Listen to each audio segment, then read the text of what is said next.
बावजूद,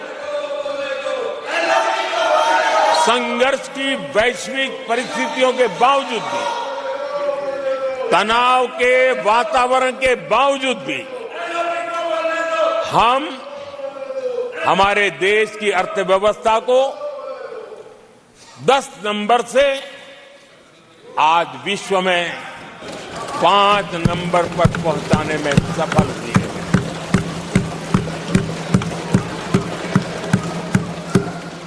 इस बार देश की जनता ने हमें 5 नंबर से 3 नंबर की इकोनॉमी पर पहुंचाने के लिए जनादेश दिया है और मुझे पक्का विश्वास है कि देश की जनता ने हमें जो जनादेश दिया है, हम भारत की अर्थव्यवस्था को विश्व के टॉप 3 में पहुंचा के रहेंगे।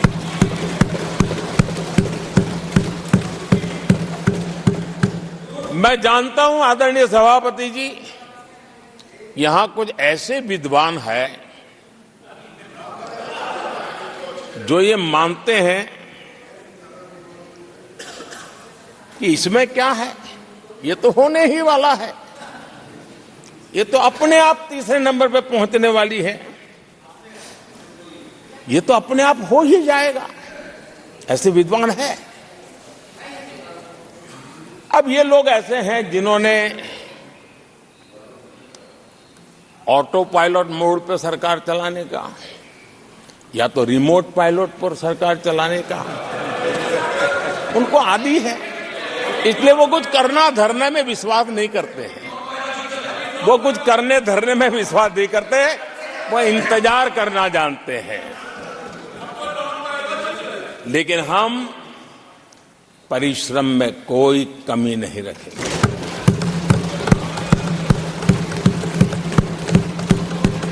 आने वाले वर्षों में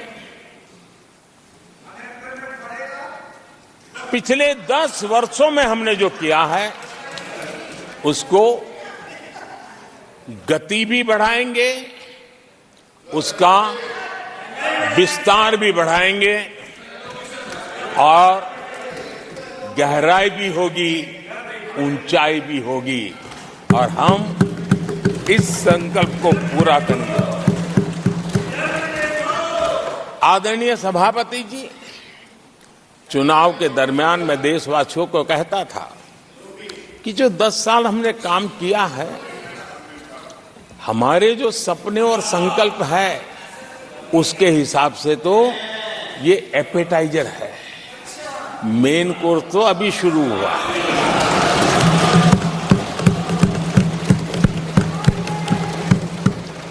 आदरणीय सभापति जी, आने वाले 5 साल मूल सुविधाओं के सैचुरेशन के और हम एक सामान्य नागरिक की जो रोजमर्रा की जिंदगी की आवश्यकताएं होती हैं, एक गरिमापूर्ण जीवन जीने के लिए जिन व्यवस्थाओं की, जिन सुविधाओं की, जिस प्रकार के गवर्नेंस की आवश्यकताएं होती हैं, हम इन मूलभूत सुविधाओं के सैचुरेशन का युग के रूप में उसको परिवर्तित करना चाहते हैं।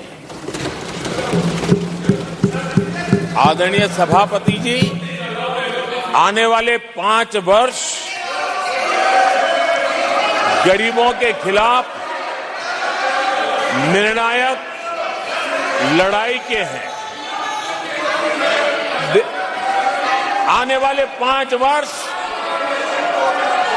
गरीबी के खिलाफ गरीबों की लड़ाई, और मैं मानता हूं गरीब जब गरीबी के खिलाफ लड़ाई के लिए एक सामर्थ्य के साथ खड़ा हो जाता है तो गरीबों की गरीबी के खिलाफ की लड़ाई सफलता को प्राप्त करती है। और इसलिए आने वाले 5 साल गरीबी के खिलाफ लड़ाई के निर्णायक वर्ष हैं और यह देश गरीबी के खिलाफ लड़ाई में विजयी होकर के रहेगा। ये पिछले 10 साल के अनुभव के आधार पर मैं बहुत विश्वास से कह सकता हूं।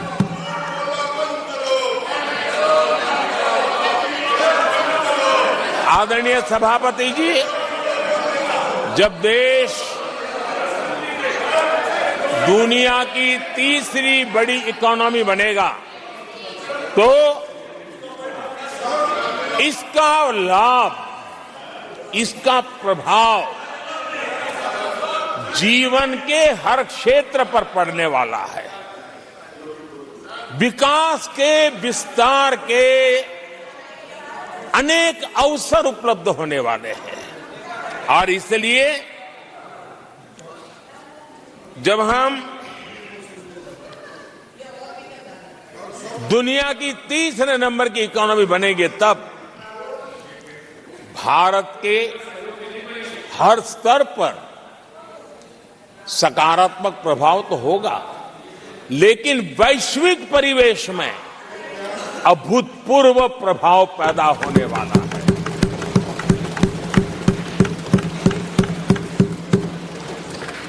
आदरणीय सभापति जी, हम आने वाले कालखंड में नए स्टार्टअप्स का, नई कंपनियों का वैश्विक उभार देख रहे हैं और मैं देख रहा हूं कि आने वाले कालखंड में हमारे टियर 2, टियर 3 सिटीज भी ग्रोथ इंजन की भूमिका में देश में बहुत बड़ा कंट्रीब्यूशन करने वाले हैं। आदरणीय सभापति जी, ये शताब्दी टेक्नोलॉजी ड्रिवन शताब्दी है और इसलिए हम कई नए सेक्टर्स में नए फुटप्रिंट्स भी अवश्य रूप से देखेंगे। आदरणीय सभापति जी, आने वाले 5 साल में पब्लिक ट्रांसपोर्ट में बहुत तेजी से बदलाव आने वाला है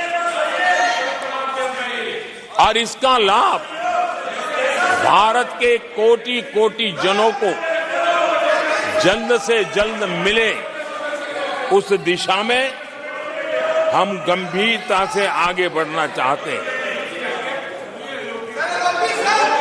आदरणीय सभापति जी, भारत की विकास यात्रा में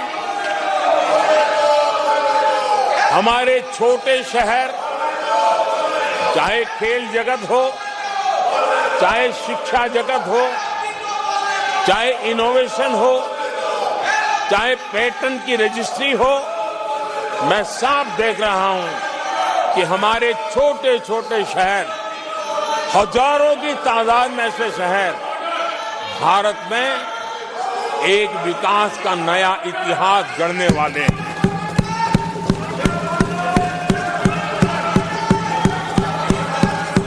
आदरणीय सभापति जी, मैंने पहले भी कहा है कि भारत के विकास यात्रा में 4 प्रमुख स्तंभ, उसका सशक्तिकरण, उनको अवसर, ये बहुत बड़ी ताकत देने वाले हैं। आदरणीय सभापति जी, हमारे देश के किसान, हमारे देश के गरीब, हमारे देश के युवा और हमारे देश की नारी शक्ति, आदरणीय सभापति जी, हमने हमारी विकास यात्रा में हमारा जो फोकस है उसको हमने रेखांकित किया है। आदरणीय सभापति जी, यहां भी कई साथियों ने खेती और किसानी को लेकर के हर एक ने विस्तार से अपने विचार रखे हैं और अनेक बातें सकारात्मक रूप से भी रखी है। मैं किसानों को लेकर सभी सदस्यों को और उनकी भावनाओं का आदर करता हूं। बीते 10 वर्ष में हमारी खेती हर प्रकार से लाभकारी हो, किसान को लाभकारी हो, उस पर हमने हमारा ध्यान केंद्रित किया है और अनेक योजनाओं से उसको हमने ताकत देने का प्रयास किया है। चाहे फसल के लिए ऋण हो, लगातार नए बीज किसानों को उपलब्ध हो, खाद की कीमत उचित हो और फसल बीमा का लाभ पहले की सारी मुसीबतें दूर कर करके किसानों को सरलता से उपलब्ध हो, ऐसी व्यवस्था की। चाहे एमएसपी पर खरीद की बात हो, हमने पुराने सारे रिकॉर्ड तोड़ करके किसानों को लाभ पहुंचाया। एक प्रकार से बीज से बाजार तक हमने किसानों के लिए हर व्यवस्था को बहुत माइक्रो प्लानिंग के साथ मजबूती देने का भरपूर भरसक प्रयास किया है और व्यवस्था को हमने चाक चौबंद किया है। आदरणीय सभापति जी, पहले हमारे देश में छोटे किसानों को किसान क्रेडिट कार्ड लोन पाना करीब करीब न के बराबर था, बहुत मुश्किल था, जबकि उनकी संख्या सबसे अधिक आज हमारी नीतियों के कारण, किसान क्रेडिट कार्ड के विस्तार के कारण, आदरणीय सभापति जी, हमने किसानी को एक व्यापक स्वरूप में देखा है और उस व्यापक स्वरूप में हमने किसान क्रेडिट कार्ड पशुपालकों को और मछुआरों को किसान क्रेडिट कार्ड का हमने लाभ मुहैया कराया है और इसके कारण हमारे किसानों का खेती के काम को, उसके विस्तार को भी मजबूती मिली है। उस दिशा में भी हमने काम किया है। आदरणीय सभापति जी,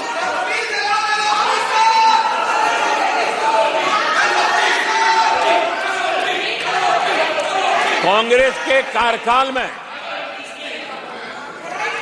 10 साल में एक बार किसानों की कर्ज माफी की बहुत डोल पीटे गए थे और एक बढ़ चढ़ करके बातें बता करके किसानों को गुमराह करने का भरसक प्रयास किया गया था।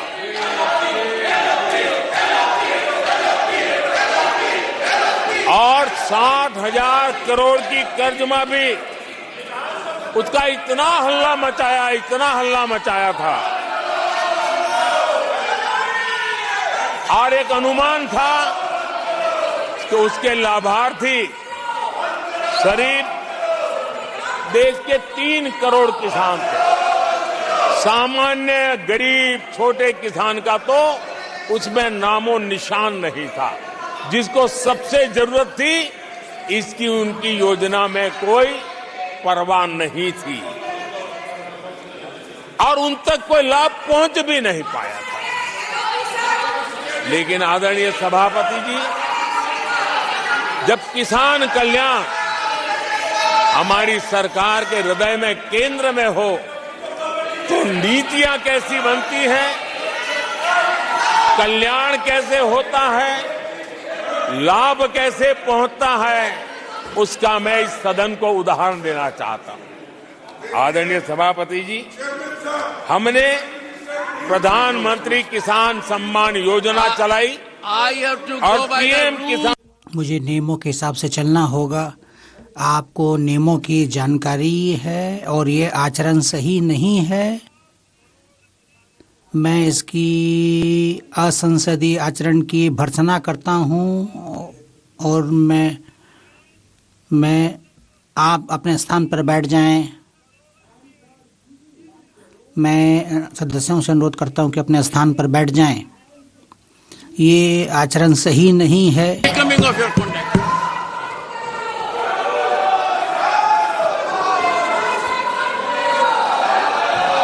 आदरणीय सभापति जी, देश देख रहा है, झूठ फैलाने वालों की सत्य सुनने की ताकत भी नहीं होती।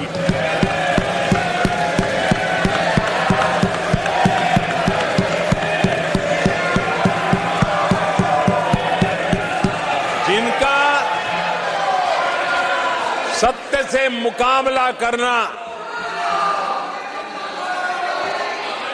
इसके लिए जिनके हौसले नहीं है, वो